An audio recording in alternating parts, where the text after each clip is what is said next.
সূরা আল বাকারার 28 থেকে 32 নম্বর রুকু। দ্বিতীয় সূরার সপ্তম পর্ব শুরু হচ্ছে।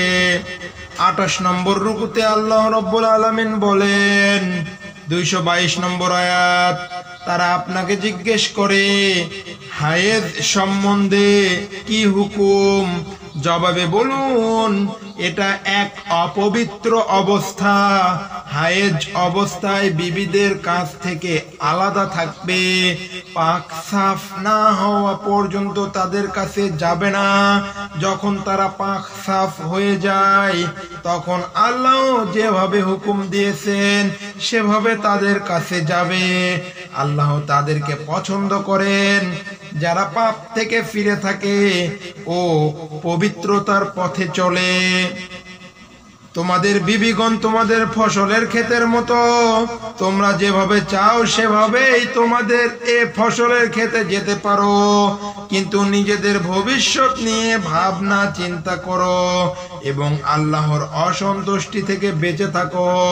ভালো করে জেনে রাখো যে একদিন তোমাদেরকে তার সাথে দেখা করতে হবে। হে নবী, যারা আপনার হেদায়েত মেনে চলে তাদেরকে সফলতার সুসংবাদ শুনিয়ে দিন। নেকি ও তাকওয়া এবং মানুষের জন্য কল্যাণকর কাজ থেকে ফিরে থাকার উদ্দেশ্যে কসম খেতে গিয়ে আল্লাহর নাম ব্যবহার করো না। আল্লাহ তোমাদের সব কথা শোনেন ও সব কিছু জানেন। বিনা ইচ্ছায় তোমরা যেসব অর্থহীন কসম খেয়ে থাকো সেজন্য আল্লাহর পাকড়াও করেন না, কিন্তু যেসব কসম তোমরা মন থেকেই করে ফেলো তার জন্য তিনি অবশ্যই জিজ্ঞাসাবাদ করবেন। আল্লাহ বড়ই ক্ষমাশীল ও সহনশীল। যারা নিজেদের বিবিদের সাথে সম্পর্ক না রাখার জন্য কসম খেয়ে বসে তাদের জন্য 4 মাসের অবকাশ রয়েছে। যদি তারা ফিরে আসে তাহলে আল্লাহ ক্ষমাশীল ও দয়ালু। আর যদি তারা তালাক দেওয়ার ফয়সালাই করে থাকে তাহলে তারা যেন জেনে রাখে আল্লাহ সব কিছু শোনেন ও জানেন। যেসব মেয়ে লোককে তালাক দেওয়া হয়েছে তারা যেন 3 বার হায়েজ আসা পর্যন্ত নিজেদেরকে অপেক্ষায় রাখে। আর আল্লাহ তাদের গর্ভে যা কিছু সৃষ্টি করেছেন তা গোপন করা তাদের জন্য জায়েজ নয়। যদি তারা আল্লাহ ও আখিরাতে বিশ্বাস করে তাহলে তাদের এইরূপ করা উচিত নয়। যদি তাদের স্বামীগণ সম্পর্কে ভালো করার ইচ্ছা করে তাহলে তারা ইদ্দতের সময়সীমার মধ্যে তাদেরকে আবার বিবি হিসেবে ফিরিয়ে নেওয়ার অধিকার হকদার। মেয়েদের জন্য তেমনই ন্যায়সঙ্গত অধিকার আছে যেমন তাদের ওপর পুরুষদের অধিকার আছে। অবশ্য মেয়েদের ওপর পুরুষদের একটা মর্যাদা রয়েছে, আর সবার ওপর আল্লাহ ক্ষমতাবান ও মহাজ্ঞানী তো আছেন। 28 নম্বর রুকু শেষ হলো, 29 নম্বর রুকু শুরু হচ্ছে। 229 নম্বর আয়াত আল্লাহ রাব্বুল আলামিন বলেন, তালাক 2 বার হয়, এরপর হয় বিধিমতো বিবিকে ফিরিয়ে নিতে হবে, আর না হয় ভালোভাবে তাকে বিদায় দিতে হবে। তোমরা যা কিছু তাদেরকে দিয়েছো তাদেরকে বিদায় দেওয়ার সময় তা থেকে কিছু রেখে দেওয়া তোমাদের পক্ষে জায়েজ নয়। অবশ্য স্বামী স্ত্রী আল্লাহর দেওয়া সীমারেখা মেনে চলতে পারবে না বলে আশঙ্কা হলে তাদের কথা আলাদা। এ অবস্থায় যদি তোমাদের আশঙ্কা হয় যে তারা দুজন আল্লাহর বিধান মেনে চলতে পারবে না তাহলে স্ত্রী স্বামীকে কিছু বিনিময় দিয়ে নিষ্কৃতি হাসিল করলে তাদের কারো কোনো দোষ হবে না। এটাই আল্লাহর নির্দিষ্ট সীমারেখা, এ সীমা লঙ্ঘন করো না। যারা আল্লাহর দেওয়া সীমা লঙ্ঘন করে তারাই জালিম। এরপর যদি 2 বার তালাক দেওয়ার পর স্বামী স্ত্রীকে 3য় বার তালাক দেয় তবে এই স্ত্রী আর তার জন্য হালাল থাকবে না। অবশ্য যদি অন্য কোনো লোকের সাথে তার বিয়ে হয় এবং সে ব্যক্তি তাকে তালাক দেয় তাহলে আলাদা কথা। তখন যদি প্রথম স্বামী এবং এ মহিলা উভয়ের মনে করে যে তারা আল্লাহর দেওয়া সীমারেখা মেনে চলতে পারবে, তাহলে তাদের একে অপরের কাছে ফিরে আসতে কোনো দোষ নেই। এটাই আল্লাহর নির্দিষ্ট সীমারেখা, যা তিনি ওই লোকদের হেদায়েতের জন্য স্পষ্ট করে দিয়েছেন যারা তার সীমা লঙ্ঘন করার কুফল জানে। আর যখন তোমরা বিবিদেরকে তালাক দাও এবং তাদের ইদ্দতকাল পুরা হয়ে আসে, তখন হয় বিধিমতো তাদেরকে রেখে দাও, আর না হয় বিধিমতো তাদেরকে বিদায় দাও। শুধু যাতনা দেওয়ার উদ্দেশ্যে তাদেরকে আটক করে রেখো না, কেননা তাদের সীমা লঙ্ঘন হবে। আর যে এমন করবে সে আসলে নিজেই নিজের ওপর জুলুম করবে। আল্লাহর আয়াতকে তোমরা খেল তামাশা বানাবে না। তোমরা ভুলে যেও না যে আল্লাহ তোমাদেরকে কত বড় নিয়ামত দিয়ে ধন্য করেছেন। তিনি তোমাদেরকে উপদেশ দিচ্ছেন যে কিতাব ও হিকমত তিনি তোমাদের উপর নাযিল করেছেন, এর মর্যাদা রক্ষা করো, আল্লাহকে ভয় করো। আল্লাহ ভালো করে জেনেন, আল্লাহ সব কিছুর খবর রাখেন। ভালো করে জেনে রাখো, আল্লাহর কাছে সব কিছুর খবর আছে। 29 নম্বর রুকু শেষ হলো, 30 নম্বর রুকু শুরু হচ্ছে। 232 নম্বর আয়াত আল্লাহ রাব্বুল আলামিন বলেন, যখন তোমরা তোমাদের বিবিদেরকে তালাক দিয়ে ফেলো এবং তারা তাদের ইদ্দতকাল পুরা করে নেয়, তখন তারা যদি বিধিমতো উভয় পক্ষ রাজি হয়ে তাদের মন মতো স্বামী বিয়ে করে, তাহলে এতে তোমরা তাদেরকে বাধা দিও না। তোমাদের মধ্যে যারা আল্লাহ ও আখিরাতের প্রতি ঈমান রাখে তাদেরকে উপদেশ দেয়া হচ্ছে কখনো এমন আচরণ করবে না। এটাই তোমাদের জন্য সঠিক ও পবিত্র নীতি। আল্লাহ জানেন তোমরা জানো না।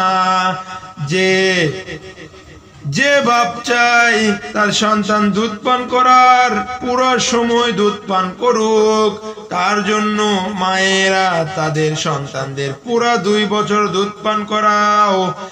এ অবস্থায় সন্তানের পিতাকে বিধিমতো মায়েদের খাওয়া পরা দিতে হবে। অবশ্য কারো উপর তার ক্ষমতার বেশি বোঝা চাপানো ঠিক নয়। কোনো মাকে তার সন্তানের জন্য কষ্ট দেওয়া উচিত নয়, আর কোনো পিতাকেও তার সন্তানের জন্য বেশি চাপ দেওয়া উচিত নয়। দুধদানকারিণী মায়ের এ অধিকার যেমন সন্তানের পিতার উপর আছে, তেমনি পিতার ওয়ারিশের উপর রয়েছে। কিন্তু উভয় পক্ষ যদি আপোষে রাজি হয়ে এ পরামর্শ করে দুধ ছাড়াতে চায়, তবে এতে কোনো দোষ নেই। আর যদি তোমরা নিজেদের সন্তানকে অন্য মেয়ে লোকদেরকে দুধ খাওয়াতে চাও, তাহলে এতেও কোনো দোষ নেই, যদি এর জন্য যে বিনিময় তোমরা ঠিক করো তা বিধিমতো আদায় করো। আল্লাহকে ভয় করো এবং জেনে রাখো, যা কিছু তোমরা আদায় করো আল্লাহ তা দেখতে পান। তোমাদের মধ্যে যারা মারা যায় আর তাদের পর যদি তাদের বিবিগণ জীবিত থাকে, তবে তারা যেন 4 মাস 10 দিন নিজেদেরকে অপেক্ষায় রাখে। তারপর যখন তাদের ইদ্দতকাল পুরা হয়ে যায়, তখন তাদের নিজেদের ব্যাপারে যা ইচ্ছা তা বিধিমতো করার তাদের ইখতিয়ার রয়েছে। এ বিষয়ে তোমাদের ওপর আর কোনো দায়িত্ব নেই। আল্লাহ তোমাদের সবার আমলের খবর রাখেন। ইদ্দত পালনকালে যদি তোমরা ইশারা ইঙ্গিতে ওই বিধবা মেয়েদেরকে বিয়ের প্রস্তাব দেওয়ার ইচ্ছা প্রকাশ করো, এই ইচ্ছা মনে লুকিয়ে রাখো, তাতে তোমাদের কোনো দোষ নেই। আল্লাহ জানেন, যা তাদের খেয়াল তোমাদের মনেই জাগবে। কিন্তু সাবধান, তাদের সাথে কোনো গোপন চুক্তি করো না। কোনো কথা যদি বলতে হয় তাহলে তা বিধিমতোই বলবে। আর ইদ্দতকাল পুরা না হওয়া পর্যন্ত বিয়ের কাজ সমাধা করার ফয়সালা করবে না। ভালো করে জেনে রাখো, আল্লাহ তোমাদের দিলের অবস্থাও ভালো করে জানেন। কাজে তাকেই ভয় করো। আর এ কথাও জেনে রাখো, আল্লাহ ধৈর্যশীল এবং ছোট ছোট বিষয় মাফ করে দেন। 30 নম্বর রুকু শেষ হলো, 31 নম্বর রুকু শুরু হচ্ছে। যদি তোমরা তোমাদের বিবিদেরকে স্পর্শ করা এবং তাদের জন্য মোহর ধার্য করার আগে তাদেরকে তালাক দাও, তাহলে এতে কোনো গুনাহ নেই। এই অবস্থায় তাদেরকে অবশ্যই কিছু না দেয়া উচিত। সচ্ছল অবস্থায় লোক তার তৌফিক অনুযায়ী এবং গরিব লোক তার সাধ্য অনুযায়ী বিধি মতো যেন দেয়, এটা নেক লোকদের কর্তব্য। আর যদি তোমরা হাত লাগানোর আগে মোহর ধার্য করার পর তাদেরকে তালাক দাও, তবে অর্ধেক মোহর দিতে হবে। বিবি যদি মাফ করে দেয় এবং মোহর না নেয়, অথবা ওই পুরুষ যার হাতে বিয়ের বন্ধন রয়েছে সে যদি দয়া করে পুরা মোহর দান করে, তবে তা আলাদা কথা। আর তোমরা পুরুষরা যদি দয়া করো, তাহলে সেটাই তাকওয়ার সাথে বেশি মানায়। তোমরা একে অপরের সাথে উদারতা দেখাতে ভুলে যেও না। তোমরা যা আমল করো আল্লাহ তা দেখেন। তোমরা নামাজের হেফাজত করো, বিশেষ করে যে নামাজের মধ্যে নামাজের সব গুণাবলী পাওয়া যায়। আর আল্লাহর সামনে এমন ভাবে দাঁড়াও যেমন অনুগত গোলাম দাঁড়ায়। যদি ভয়ের অবস্থা থাকে তাহলে তোমরা পদাতিক হও এবং আরোহী হও। যেভাবে সম্ভব নামাজ আদায় করো, আর যখন নিরাপদ অবস্থা আসে তখন আল্লাহকে ওই নিয়মে মনে করো যা তিনি তোমাদেরকে শিখিয়ে দিয়েছেন এবং যা তোমরা এর আগে জানতে না। তোমাদের মধ্যে যারা মারা যায় এবং বিবিদেরকে রেখে যায়, তারা যেন তাদের বিনিময়ের পক্ষে বিবিদের পক্ষে এ ওসিয়ত করে যায় যে 1 বছর পর্যন্ত তাদেরকে খোরপোশ দিতে হবে এবং তাদেরকে বাড়ি থেকে বের করে দেওয়া যাবে না। তারপর যদি তারা নিজ ইচ্ছায় বের হয়ে যায়, তবে তাদের নিজেদের ব্যাপারে প্রচলিত বিধি মতো তারা যা কিছু করুক, সে বিষয়ে তোমাদের কোনো দায়িত্ব নেই। আল্লাহ সবার উপর পূর্ণ ক্ষমতা রাখেন এবং তিনি পরম জ্ঞান বুদ্ধির অধিকারী। তেমনি ভাবে যে বিবিদেরকে তালাক দেওয়া হলো, তাদেরকেও বিধি মতো কিছু না কিছু দিয়ে বিদায় করা উচিত। এটাই মুত্তাকি লোকদের কর্তব্য। এভাবেই আল্লাহ তার বিধান তোমাদেরকে স্পষ্ট করে বলে দেন। আশা করা যায় তোমরা বুঝে শুনে কাজ করবে। 31 নম্বর রুকু শেষ হলো, 32 নম্বর রুকু। আল্লাহ রাব্বুল আলামিন বলেন, তুমি ওই সব লোকের অবস্থা চিন্তা করেছো কি যারা মরণের ভয়ে তাদের বাড়ি ঘর ছেড়ে বের হয়ে পড়েছিল, অথচ তারা সংখ্যায় হাজার হাজার ছিল। আল্লাহ তাদেরকে বললেন মরে যাও, এরপর তিনি তাদেরকে জীবিত করলেন। সত্যি বলতে কি আল্লাহ মানুষের উপর বড়ই মেহেরবান।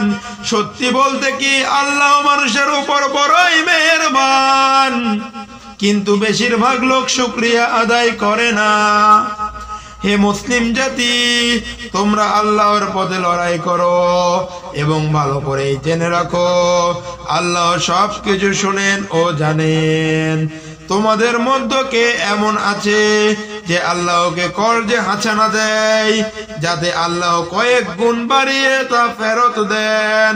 কমানোর ও বাড়ানোর ইখতিয়ার আল্লাহর হাতে রয়েছে, আর তোমাদেরকে তার দিকেই ফিরে যেতে হবে। তারপর তোমরা কি ওই ব্যাপারেও চিন্তা করেছো যা মুসার পর বনি ইসরাইলের সর্দারদের মধ্যে ঘটেছিল? তারা তাদের নবীদেরকে বলেছিল, আমাদের জন্য একজন বাদশা নিযুক্ত করো যাতে আমরা আল্লাহর পথে যুদ্ধ করতে পারি। নবী জিজ্ঞেস করলেন, এমন হবে না তো যে তোমাদেরকে যুদ্ধের হুকুম দেওয়ার পর তোমরা যুদ্ধ করবে না? তারা বলল, এটা কি করে হতে পারে যে আমাদেরকে আমাদের ঘর বাড়ি থেকে বের করে দিয়েছে এবং আমাদের সন্তান সন্তানীকে আমাদের থেকে আলাদা করে দিয়েছে, এ সত্ত্বেও আমরা লড়াই করব না। কিন্তু যখন তাদেরকে লড়াইয়ের হুকুম দেয়া হলো, তখন অল্প কিছু লোক ছাড়া তারা সবাই পিছনে ফিরে গেল। আল্লাহ জালিমদের প্রত্যেককেই চেনেন। তাদের নবী তাদেরকে বললেন, আল্লাহ তালুতকে তোমাদের বাদশা নিযুক্ত বানিয়েছেন। তারা শুনে বলল, আমাদের ওপর বাদশা হয়ে বসার অধিকার তার কি করে হলো? তার তুলনায় বাদশা হওয়ার অধিকার আমাদেরই বেশি, সে তো কোনো বড় ধনী লোক নয়। নবী জবাব দিলেন, আল্লাহ তোমাদের বদলে তাকেই বাছাই করেছেন এবং তাকে মানসিক ও শারীরিক উভয় দিক দিয়ে যথেষ্ট যোগ্যতা দান করেছেন। আর এটা আল্লাহর ইখতিয়ারে রয়েছে যে তিনি যাকে চান তাকে তার রাজ্য দান করেন। আল্লাহ বড়ই প্রশস্ততার অধিকারী এবং সবকিছু তার জানা আছে। তাদের নবী তাদেরকে আরো বললেন, আল্লাহর পক্ষ থেকে তার বাদশা নিযুক্ত হওয়ার নিদর্শন এই যে তার বাদশাহীর আমলে ওই সিদ্ধুক তোমরা ফিরে পাবে, যার মধ্যে তোমাদের রবের পক্ষ থেকে তোমাদের জন্য সান্ত্বনার বিষয় রয়েছে, যার মধ্যে মূসা ও হারুনের বংশধরদের ছেড়ে যাওয়া বরকতের জিনিস রয়েছে এবং যাকে এখন পর্যন্ত ফেরেশতারা বহন করছে। যদি তোমরা মুমিন হও তাহলে এর মধ্যে তোমাদের জন্য বিরাট নিদর্শন রয়েছে। সাদাকাল্লাহুল আযীম। প্রিয় বন্ধুরা, আগামী পর্বে আমরা তালুত এর ঘটনা আরো সুন্দরভাবে বিবৃত করব। ওমা তাওফিকি ইল্লা বিল্লাহ। আল্লাহ রাব্বুল আলামিন আমাদের সবাইকে সূরা আল বাকারার বাংলা তরজমা থেকে হেদায়েত লাভের তৌফিক দিন। আল্লাহুম্মা আমিন। আল্লাহুম্মা গফির লিয়া আরহামার রাহিমিন।